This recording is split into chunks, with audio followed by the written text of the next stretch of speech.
Opo, pack and save, diba? Ayan ang Burger King. Burger King. Nandito ako ngayon sa Sylvia Park. Kasi uncle mo nakangiti. So, ito yun. Pack and save. Kinemilatik. Ang daming pogi. Nangangatog na naman yung kifayla ko. Sarita. Takbo.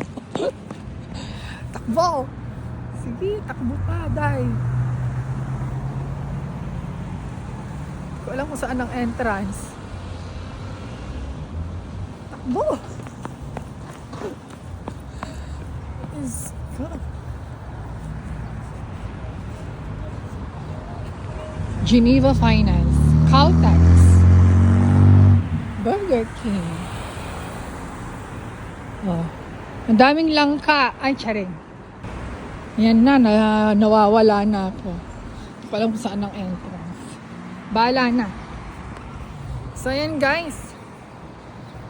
Nandito ako ngayon sa Mount Wellington, Auckland, New Zealand. First time kong bumala. Nagpahinga ako ng 2 days. So, ito. Lalarga ako. Ang daming kiwi. Mamaya na ulit. Yes, nakakuha na ako ng 80 hop cards. So, dito ako bumili.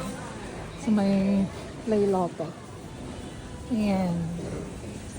$5 for the card and then $10 for top up. So, $15 in total.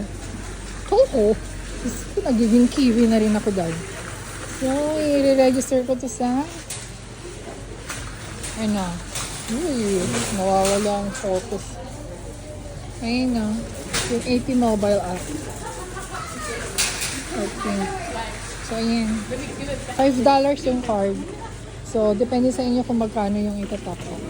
Sa akin, 10 para hindi na ako pabalik-balik. Dahil ang mahal ng dito. Charge. Nung international fee. Ganon. Service fee and then kinemi route. Mga bank lang yun. Okay, update. So, dito ako ngayon sa Pack and Save. Bumili ako ng bake. Ano to? Sweet kinemi latit. Basta yan. Worth $5.45 times 35.75 gano'n.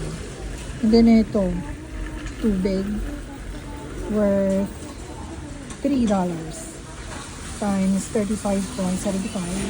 And then muffins, cookies ang tawag dito. And then, biscuit. Tapos, shade foam worth 4. So, yun na nga, update. Ang sarap mamili dito.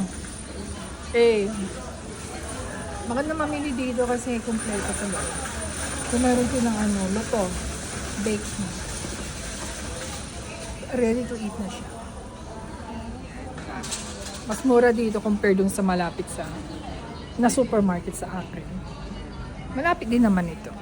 Ang gulo ko, diba? So, ayan na nga. So, ito muna yung update ngayon. So, eto. Hanggang dito na lang muna. Babush!